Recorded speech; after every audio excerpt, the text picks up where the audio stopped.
Hello दोस्तों, स्वागत है आपका कैरियर विल स्टडी में। आज मैं आपके लिए लेकर आई हूँ NCERT solution for class 9th। Subject है हमारे पास हिंदी क्षितिज। चैप्टर का नाम है केदारनाथ अग्रवाल।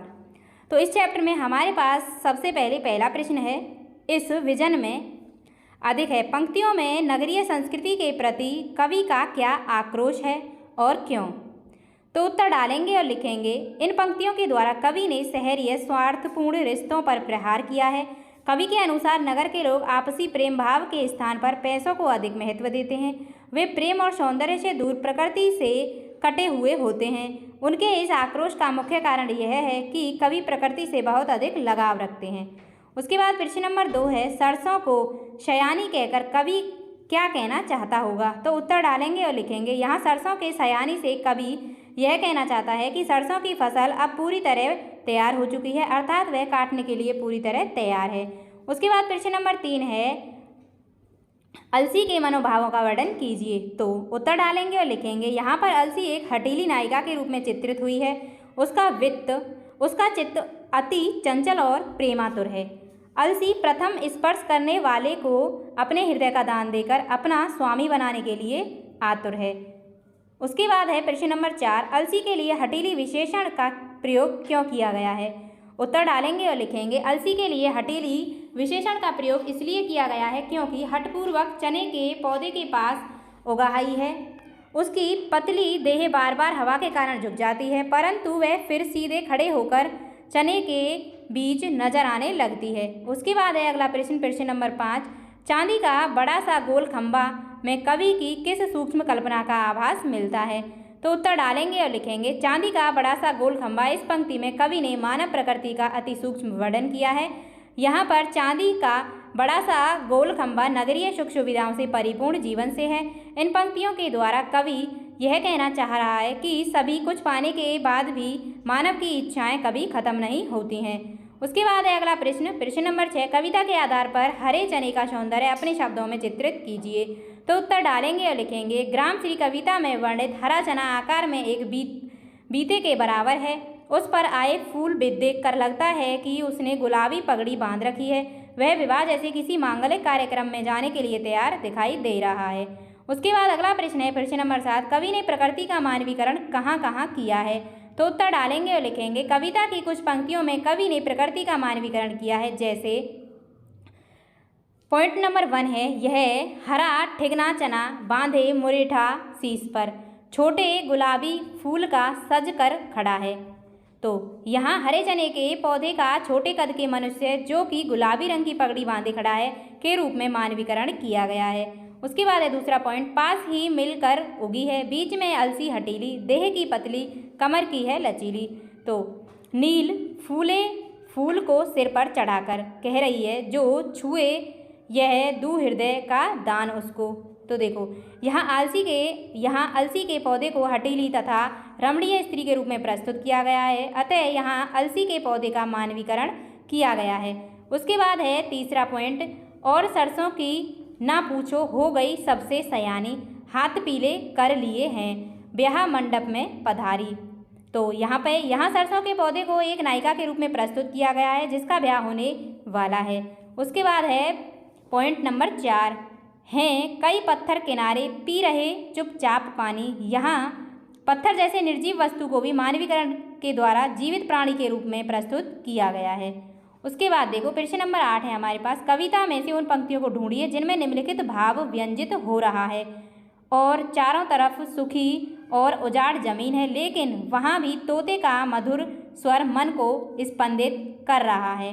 तो देखो उत्तर डालेंगे और लिखेंगे, चित्रकूट की अनगठ चौड़ी कम ऊंची ऊंची पहाड़ियाँ दूर दिशाओं तक फैली हैं, बांझ भूमि पर इधर उधर रीवा के पेड़ कांटेदार कुरूप खड़े हैं, सुन पड़ता है मीठा मीठा रस टपकता सुग्गे का स्वर टें टें टें।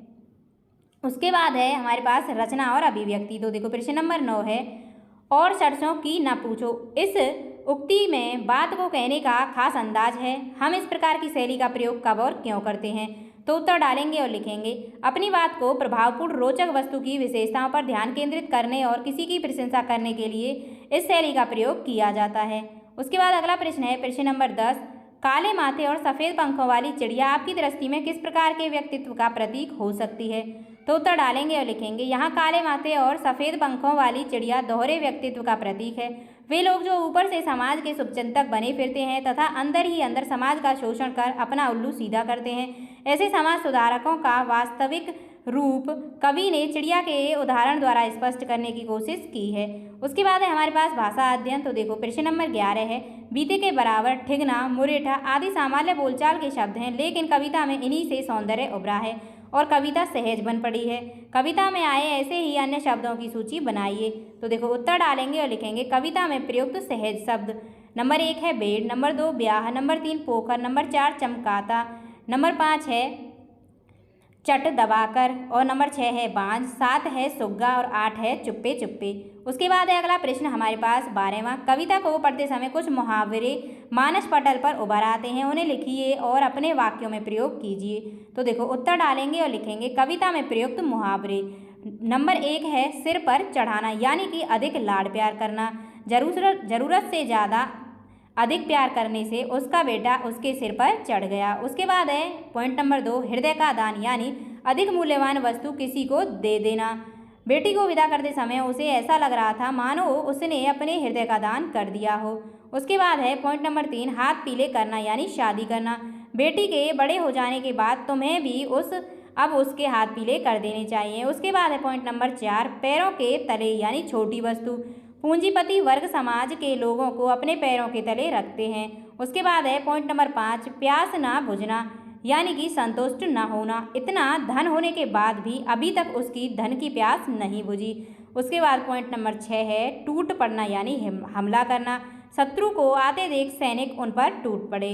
उसके बाद है पाठेतर सक्रियता, प्रस्तुत अपठित कविता के आधार पर उसके नीचे दिए गए प्रश्नों के उत्तर दीजिए।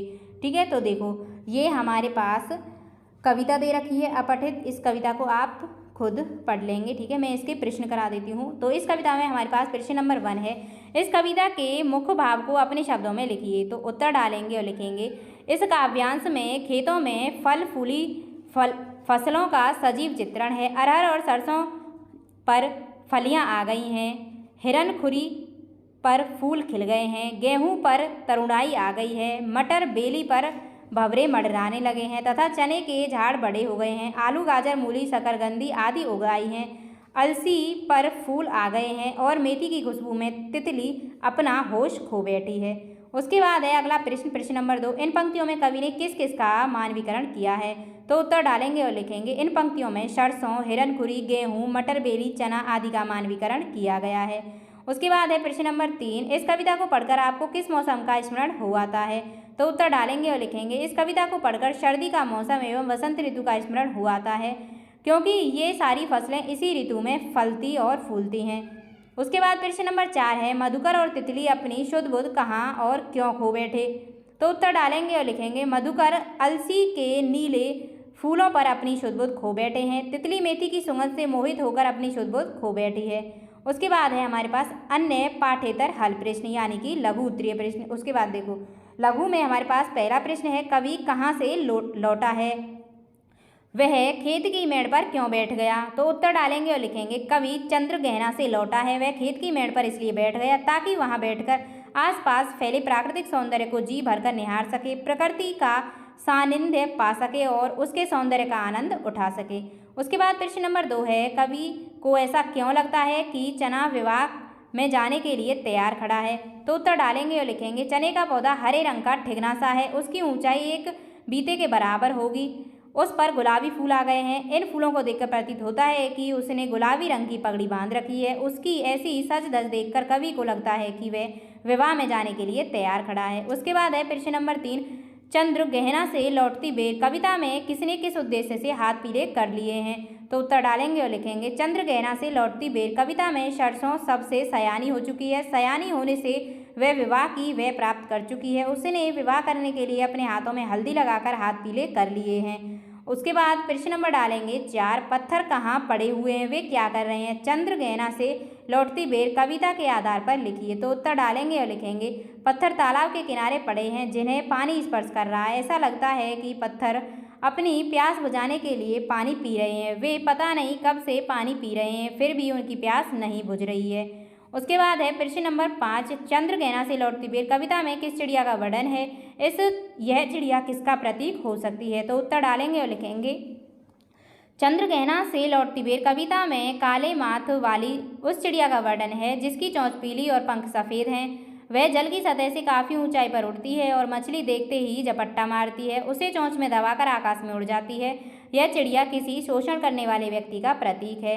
उसके बाद प्रश्न नंबर 6 है, चंद्रगहना से लौटती बेर कविता में वर्णित अलसी को किस रूप में प्रस्तुत किया गया है और क्यों? तो उत्तर डालेंगे और लिखेंगे चंद्रगहना से लौटती बेर कविता में वर्णित अलसी को प्रेमातुर नायिका के रूप में प्रस्तुत किया गया है। इसका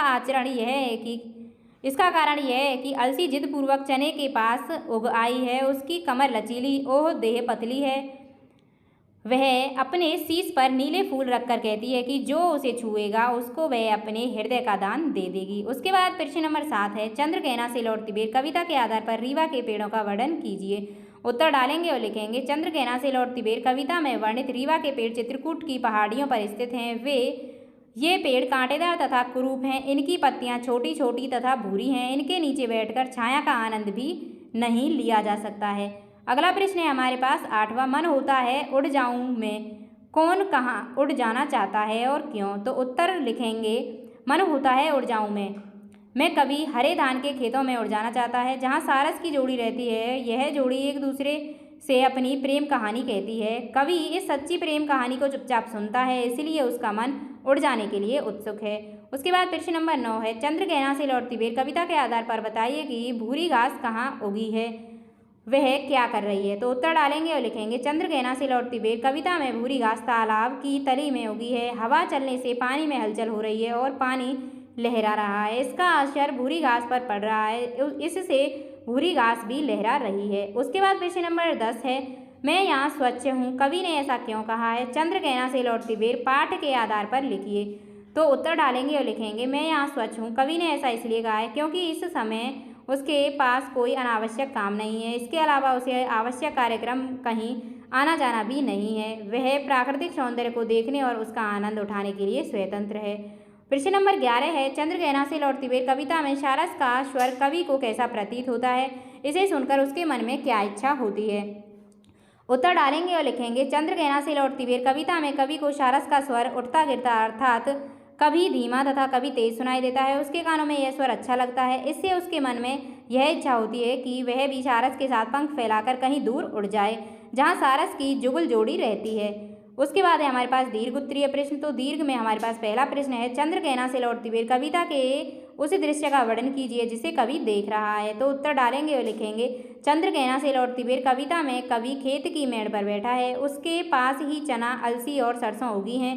चना, अलसी और सरसों पर फूल आ गए हैं। वातावरण शांत तथा मनोहर है। उसके पैरों के पास ही तालाब है जिसमें सूरज की प्रतिबिंब उसकी आंखों की चौंधिया रहा है।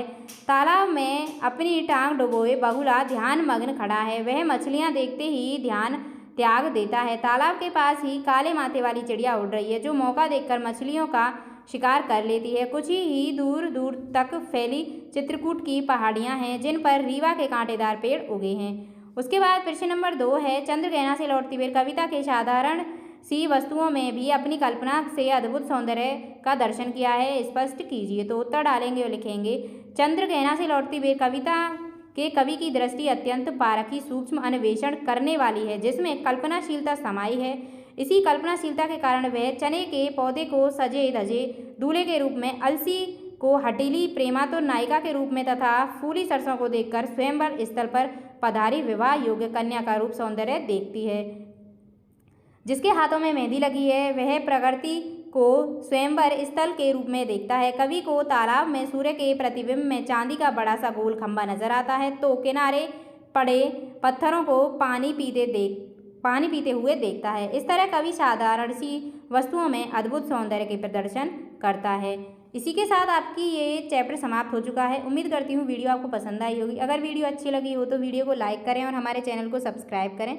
मिलते हैं नेक्स्ट वीडियो में न्यू चैप्टर के साथ। धन्यवाद।